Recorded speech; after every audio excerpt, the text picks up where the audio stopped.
Բարև ձեզ սիրելի հետևորդներ, այսօր մենք հյուրընկալել ենք Հայոց Աշխարհաժողով շարժման խորհրդի անդամ Գյումրիից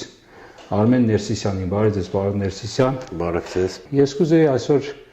շատ կարճ, բայց համառոտ, բայց հանգամանալից խոսենք այն իրադարձությունների մասին, որ տեղի են ունենում այս երկու օրվա ընթացքում։ Սկսենք երևի Գյումրիից, որտեղ դուք այնտեղ եք եղել, անմիջապես ներկա եք եղել, տեսել եք ինչ է կատարվում։ Երկու բառով, եթե կարելի է ներկայացնեք իրավիճակը այսօր ինչ է կատարվում Գյումրիում։ Դե ամբողջ հայությունը եւ ամբողջ աշխարհը նկատեց այն ապօրինի գործողությունները, որոնք իրականացվեցին Գյումրիում, բայց դրա նախապատրաստումը կար, արդեն բոլորս գիտենք, որ երկրի ղեկավարի ատորը զբաղեցնողը հրապարակային հայտարարել էր, որ Վարդան Ղուկասյանին հանրային կյանքից դուրս են շպրտելու։ Դա ուղիղ հրաման էր նաև, մենք գիտենք ինչ երկրում ենք ապրում, դա ուղիղ հրաման էր նաև իրավապահ մարմիններին, որպեսզի գործողություններ կատարեն։ Իրավական մասին կանդրադառնանք, դեռ այնուամենայնիվ process էր գնալու եւ փորձելու էին ջարդել, կոտրել ցանկացած դիմադրություն դեպի իրենց երազած 4-րդ հանրապետություն կամ այսպես կոչված իրական արևմտյան Ադրբեջան ճանապարհին, իսկ վերջին շրջանում Ղուկասյանը ասոցացվում էր այդ դիմադրության հետ, անկախ նրանից, որ նա ընդդիմադիր էր, նաև բավականին համարձակ խոսում էր։ Եվ այդ process-ը հրամանակար եւ փորձեցին իրականացնել Գյումրիում։ Ղուկասյանը արդեն հայտարարել էր, այստեղ պետք է հստակ շեշտենք, որ բոլորը իմանան, խնդիրը Վարդան Ղուկասյանի անձը չէ։ Անձերի մասին չի, Անձերի մասին չէ, մենք տեղական ինքնակառավարման մարմինների ընտրված, տեղի ժողովրդի կողմից ընտրված, սիրումա չէ այդ ձեր ասած ղեկավարը ուրեմն ներկայացի, որ ժողովուրդն է ընտրել, այդտեղ չէ ժողովուրդը ընտրել, տեղական կառավարման մարմինն է։ Պարոն Ասլանյանը, եթե չեմ սխալվում, ազգանուն եթե սխալ չեմ ասում, Վանաձորի, դրանից սկսվեց, հետո Վալոզիա Գրիգորյանը երջանկահիշատակ, հիմա արդեն Վարդան Ղուկասյանը։ Եվ այդ process-ը, բայց հետաքրքիր է, որ քանի որ սովորական նման քաոսային իրավիճակում եւ ստեղծելը քաոսը եւ կառավարելը քաոսը ինքը պահանջում է որոշակի մեթոդաբանություն, ղեկավարն է սիրում այդ մեթոդաբանությունը եւ այսպես մասսայականություն ապահովել։ Մենք գիտենք Միքայել Սրբազանի բազմիցս այլ տարբերակով կարող են ձերբակալել, բայց այդ մասսայականություն ապահովել, տեսարան ապահովելու խնդիրներ դրված։ Նույն ըստեյության Վարդան Ղուկասյանը երբ փորձեց ձերբակալությունն իրականացնել քաղաքապետարանում, ընտրված քաղաքապետի սատարող եւ հանրությունը եւ նաեւ այն ուժերը, որոնք չեն ընտրել Վարդան Ղուկասյանին, բայց հասկանում են, որ փորձում են կոտրել ազգային դիմադրությունը, թույլ չտվեցին։ Բավականին մեծ բանով, ճիշտ է, բավականին մեծ ռեսուրսներ էր կենտրոնացրել, իրավապահ, չափից դուրս մեծ ռեսուրսներ, մենք ոստիկանների համազգեստին կարդում ենք Տավուշից, Բաղրամյանից, չհաշված այդ ամբողջ Հայաստանի Հանրապետություն, ինչպես միշտ, բայց չկարողացավ ժողովրդի կենտրոնական դռնով առևանգել Վարդան Ղուկասյանին եւ հետին մուտքերով են չկործող մուտքերից են տարել, այստեղ խնդիրը, բայց սա ցույց տվեց, որ ցանկացած ռեպրեսիա բերելու է դիմադրության։ Երկու բաներ կար, հանգամանքեր կար, բացի տեսարանից, նաև ժողովրդին ինչ-որ բաներով կերակրելու անհրաժեշտություն կա։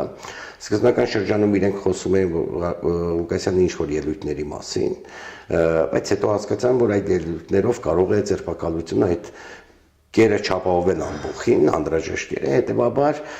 փորձեցին կաշառակերության թեման, փաստաբանը հստակ հայտարարեց, որ այդ ձայնագրությունները, որոնք այլ պաշտոնյայի կողմից եղել են, Ղուկասյանի պաշտոնավարման ընթացքում չի եղել, բացարձակ կապ չունի,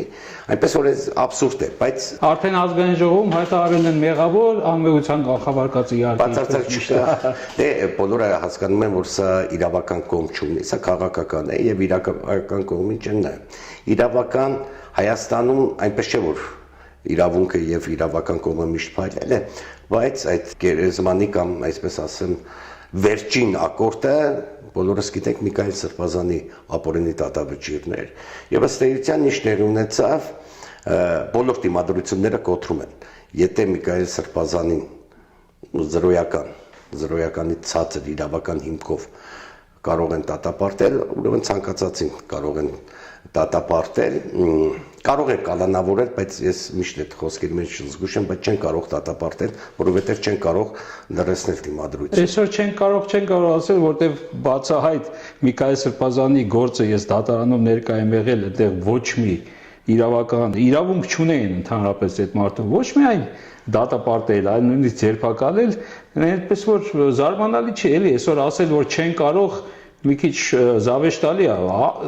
փոքր էս բռնապետիկները, ինչպես տեսնում եք, չեն հանուրժում որևէ հեղինակություն։ Հիմա բառից բուն իմաստով իրենք Գյումրին, որը Հայաստանի հայրաքաղաք ենք ասում, երկրորդ մեծության քաղաքն է, այնտեղ գլխատել են, այսինքն հոգևոր առաջնորդին եւ աշխարհիկ առաջնորդին, որտեղ եւ նա ինչ որ հեղինակություն ունեն, չէ, ինչ որ հեղինակություն, ես թող չցածրացնեմ իրենց հեղինակությունը, նկատի ունեմ հոգևոր առաջնորդը իր հեղինակությունը ունի,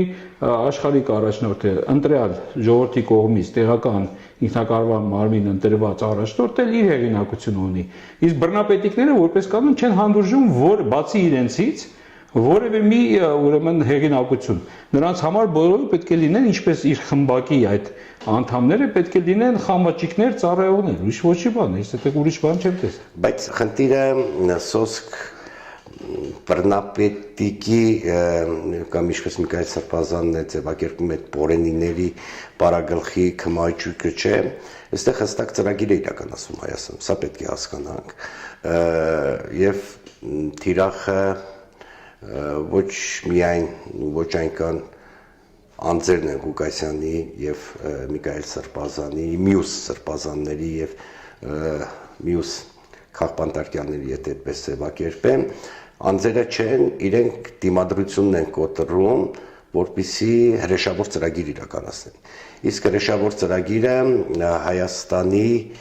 վիլայետի կարգավիճակ տալն է, որը իրենք չեն թաքցնում, հրապարակում են,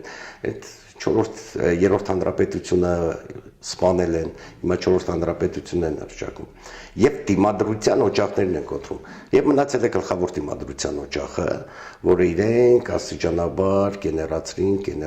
գեներացրին, դա Մայրաքաղաքին է եւ Վեհապարը։ Միանշանակ։ Խնդիրը գլխավոր թիրախ է ասում։ Ոչ միայն իրենց, դե իրենք այդքան չկան, որ իրենք թիրախավոր են, իրենց տերերի գլխավոր թիրախը, որովհետև մենք գիտենք Վեհապարը իր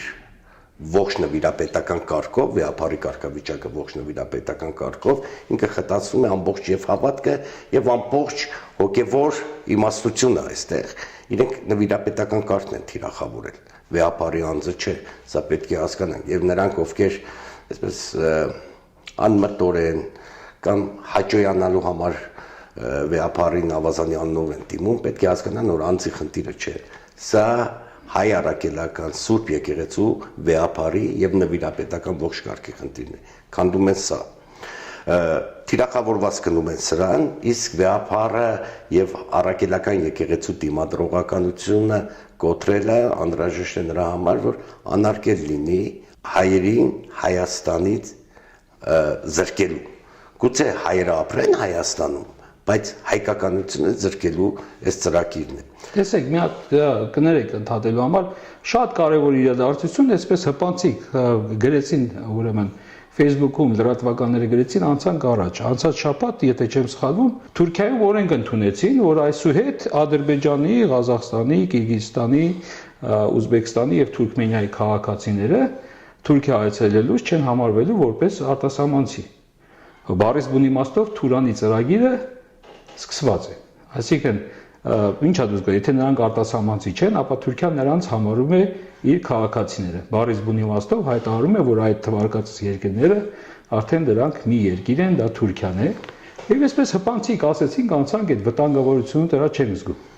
Մենք շատ ենք խոսել արդարապետությունից։ Հիմա արդարապետությունը իրենից ուրեմն ինչ է պահանջում արդարապետության համար արդարություն։ Եթե կա արդարություն, այդ ժողովրդավարություն եւ մնացած բոլոր, չգիտեմ, կոմունիզմ կլինի, կապիտալիզմ կլինի, այդ բոլոր գաղափարները հոդս են ցնտում, որտեղ արդարություն լինելու դեպքում մնացած բոլորը պետք չի։ Եվ ժողովրդավարություն կլինի, եւ ամեն ինչը կլինի իր տեղում։ Այսօր մեր երկրում բառից բուն իմաստով անարդարադատություն է։ Անարդարադատություն։ Կամ էլ իրենք եթե ասում են արդարադատություն, իրենք դրանով նկատի ունեն արդարներին դատել, տենց են ընկալում։ Նու իրենց բանը կրթության մակարդակը երևի այդքան է հասնում։ Այսօր արդարադատությունը բառից բուն իմաստով դուրս է գալիս արդարներին դատել։ Համաձայն եք այդ մտքին։ Իհարկե, դե պարզ է, որ արդարներին դատելը իրենց հիմնական քաղաքականությունն է եւ պատկերացումն է, որովհետեւ մենք գիտենք, որ այստեղ բախվում է ոչ թե նիկոլիզմի հետ է, նիկոլի կամ իրենց թիմի հետ է, այլ բախվում է նիկոլիզմի եւ այդ շերտի հետ է, իսկ շերտը ներկայացնում է հակահամակարգը։ Դուք շատ կարևոր թեմա շոշափեցիք արտարապետությունը դա պետականակարգության նոր մոդելի մասին ենք մենք խոսում, իմիջիայլոցային մոդելի, որը ըստ էության վաղն է լինելու։ Դա քաղաքակրթական ապագայի խնդիր է, բայց մենք խոսում ենք, ինչու ենք խոսում, որովհետև այն կեղծ արժեքները, որոնք հիմա գոյություն ունեն, ամբողջությամբ ցնդում են։ Քանդվում է բառից բուն իմաստով ներկա անարտար աշխարհը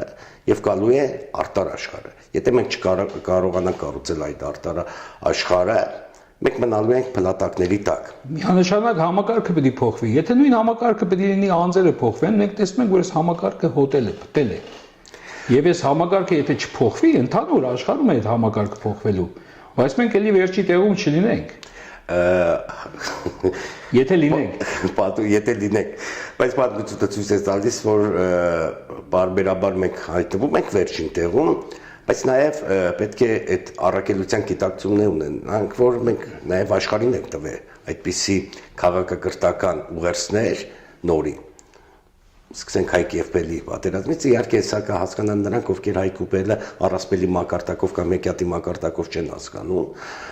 քրիստոնեությունը որպես պետականակարգության ձև բերելու, այդ ճշմարտությունը բերելու հասարակական կյանք, այդ առաքելությունից սկսած եւ հիմա այդ ուղերձը եւ այդ ամբողջ համակարգի ճարտարապետումը հնարավոր է նաեւ Հայաստանում, որովհետեւ նորից եմ կրկնում նախախնամությունն է գուցե քանդում է բոլոր կեղծ արժեքները եւ եթե քաղաքական ժամանակակից տերմինաբանությամբ ներկայացնեմ շատ հստակ է սցենարը կար երրորդ հանրապետություն որը սրանք եկան հիմնահատակ կործանեցին բոլոր արժեքները Արցախը հիմնարար որովհետեւ ողնաշարներ Արցախի երրորդ հանրապետության հիմա ամբողջությամբ դուրասվում է մնացած բոլոր հերոսներով արքետիպերով որը թույլ էր տալիս այդ արժեքային համակարգը անկախության ձեռքբերումով իրենք ոչնչացրին մեր խնդիրը այդ քաղաքակրթական ժառանգությունը կերպափոխել արտարապետության խոսքը երրորդ հանրապետության կերպափոխումն է արտարապետության, որովհետև ամեն ինչ քանդվում է, սա հասկանալի է եւ այստեղ չպետք է վախենալ այն համարձակությունից, որ հնարավոր է այդ ամբողջը մեր կողմից ձևակերպվի։ Հայկականության կողմից, ինչպես ժամանակին միշտ տրվել է, ինչու ենք մտածում, որ աշխարհը ճգնաժամի ժամանակ վերցնում էր հունական ժողովրդավարությունը, ապագայում չի կարող վերցնել հայկական աշխարհաժողովային մոդելը, որպես արտարակարգի բաղադրիչ։ Արտարապետություն ասելը մենք բազմիցս միասին ենք զրուցել, դա սոսկ գեղեցիկ խոսք չէ, ինքը խորքային բովանդակություն է պարունակում եւ խորքային բովանդակությունը ամբողջությամբ կառուցվում է աստվածային արժեքայնության վրա, ինքը վերմարկային պետք է լինի։ Երբ որ արտարություն ենք ասում, մենք նկատի չունենք մարկային արտարություն, անատների արտարություն, սոցիալական արտարություն։ Դա վերմարկային արտարության մասին է, որ աստվածային արտարությունն է։ Կարող ենք հոգևոր այդ թռիչքը կատարել, ընկալել եւ ճարտարապետել։ Կկարողանանք։ Եթե չէ, սովորական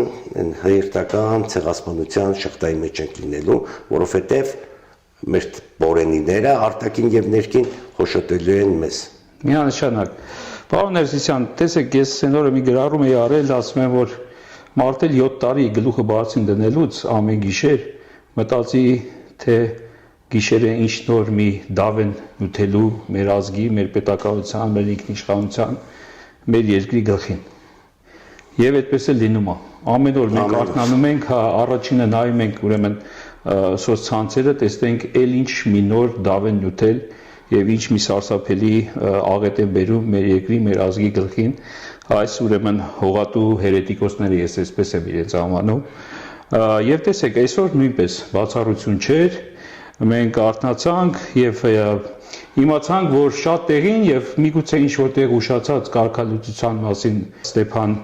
ազգանունը մոռացել եմ, աշխարհի կանոնով եմ արդեն դիմում, որտեղ նա կարգալուծված է եւ այդպես է քահանայի մասին։ Նախին Տեր Արամ քահանայի մասին է եւ անմիջապես հետևեց դրան գլխավոր հերետիկոսի հայտարարությունը, որ տեսեք կարգալուծված հերիք չի, որ գնացել են եւ այլ եկեղեցու կաթողիկ եկեղեցուց հաղորդություն են ընդունել եւ այլն, հիմա էլ դիմում է հայ առաքելական եկեղեցու հետևորդներին, որ գնան կարգալուծ եղած քահանայի պատարագին մասնակցելու եւ ինքն էլ անձամբ գնալու է այդ պատարագին մասնակցելու եւ այդ նախկին քահանան էլ հայտարարում է, որ ինքը դուրս չի գալու, այսինքն այդ նույն նիկոլիզմը արդեն հասավ այդտեղ, որ ասում էր կամ ես եմ լինելու կամ չի լինելու, չէ, հիմա այդ նախկին քահանան հայտարարում է կամ ես պիտի լինեմ ես եկեղեցու քահանան կամ չի, այսինքն օրենք ընդհանուր կանոնադրություն ոչ մի բան չկա, ինքն է որոշում, ինքը որոշել է այդպես եւ կարծես թե երկրի ղեկավարի աթոռը զբաղեցնող անձն էլ հատուկ դրթում է եղբայրասպանության ինչ որ մի տենց կազմակերպված հոտ է գալիս սրանից,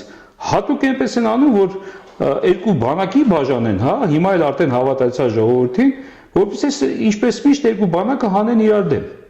Չեք կարծում, որ այստեղ մեծ վտանգ է իր մեջ բանակում, երբ որ կա պետություն, ասենք ինքը նույնը կլիներ, եթե ինքը այսօր որևէ նախարարի գործից հանի, եւ կաթողիկոսը ասի, դու չես կարող նախարարին հանես, նախարարին էլ ասի, դուրս չգաս, ես գալու եմ քո մոտ բանի, ինչա, ասենք օրենք պետք է ընդունենք քո նախարարությունում եւ այլն եւ այլն։ Դες բան կա հնարավոր է։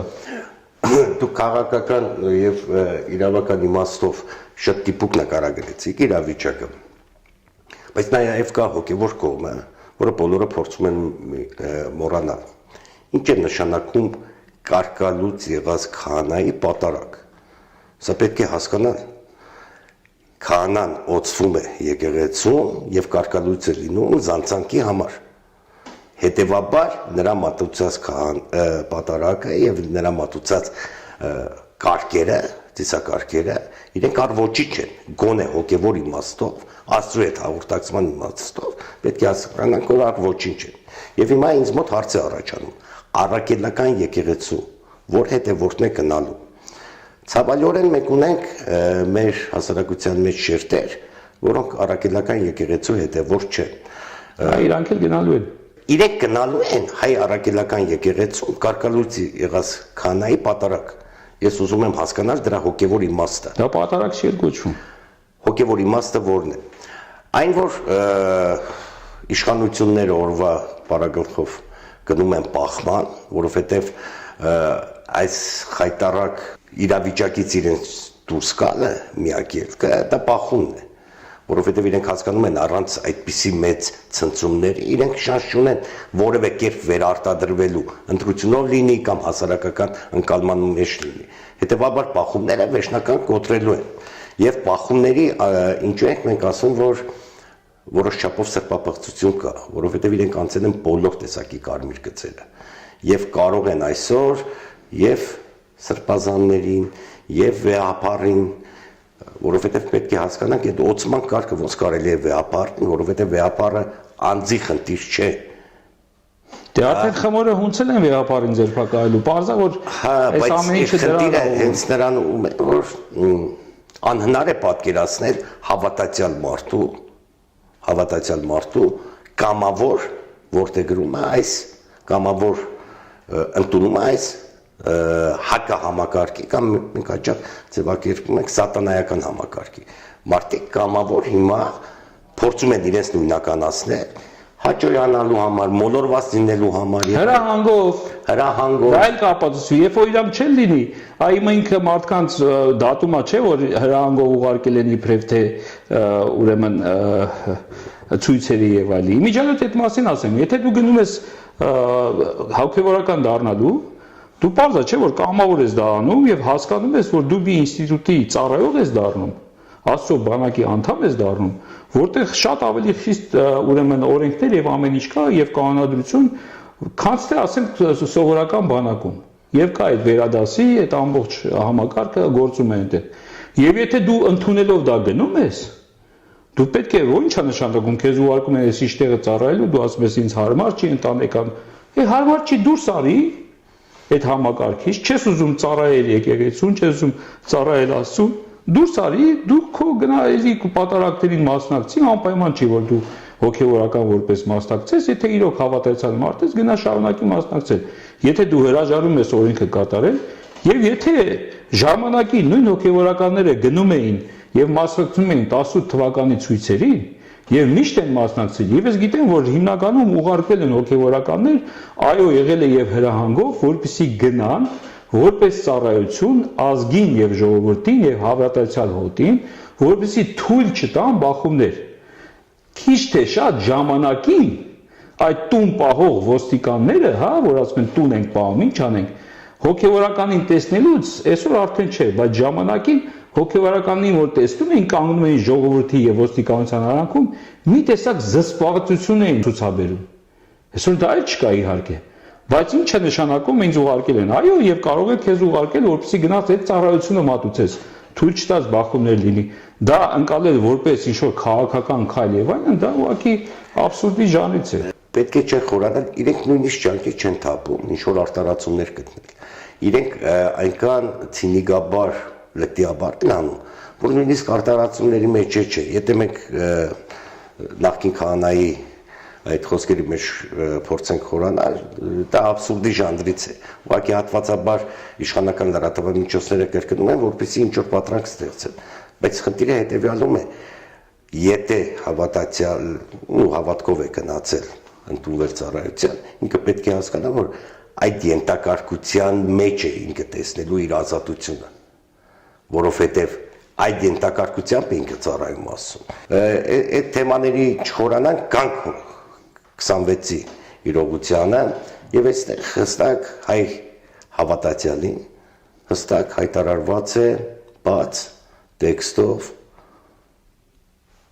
պատերազմ ձևակերպենք, ուղերձ ձևակերպենք եւ ինչ ձևակերպենք։ Ինչ պետք է անի իրական հավատացյալը, պարոն Ներսիսյան։ Ինքը հետևելու է հայ առաքելական եկեղեցու կարգին եւ լինելու է օանավանքում, որպեսզի իր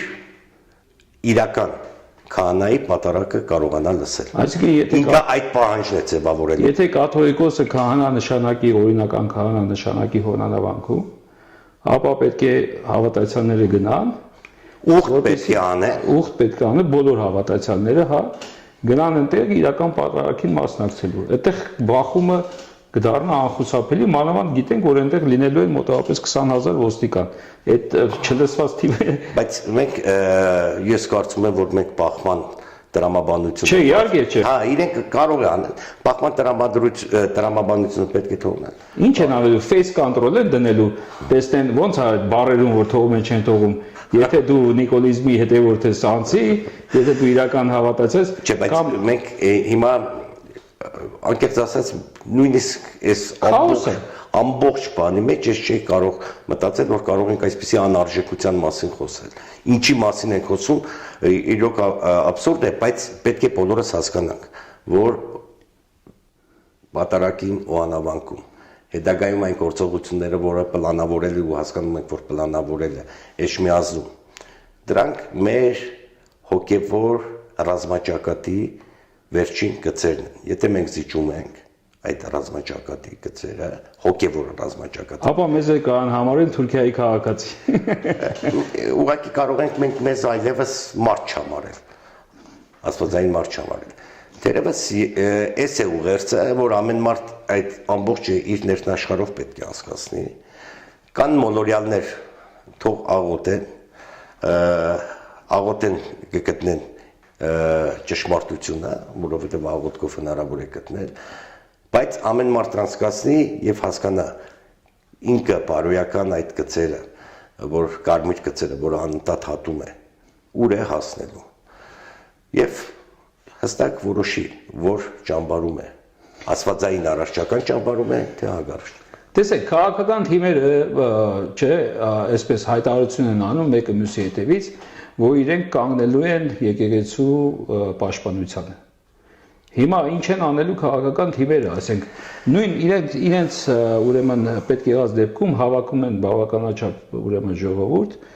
իսկ այսօր մենք խոսում ենք, եթե խոսում ենք հավատացյալ մեր հայ ազգի քրիստոնյաների մասին, ապա այդքան ժողովուրդ ոչ մեկ չի կարող հավաքել։ Այ եթե քաղաքական թիմերն էլ իրոք իրենց դերը կատարեն եւ հայտարարեն, որ իրենց հավատացյալ հետևորդներին ուրեմն առաջարկում են, որ գնան մասնակցեն իրական այդ պատարագին, ինչա լինելու։ Ես ինչ է մեզ հարցը տալիս, ինքս էլ ինձ է մեզ հարցը տալիս։ Ես չեմ ուզում, որ եղբայրս սպանելը բախումներ լինի եւ այլն։ Ես դրան դեմ եմ։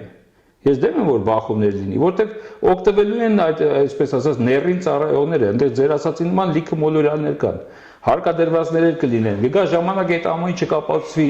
ոնց են ստիպել եւ ոստիկաններին։ Դա իմ կարծիքն է, ես իմ կարծիքն եմ հայտնում։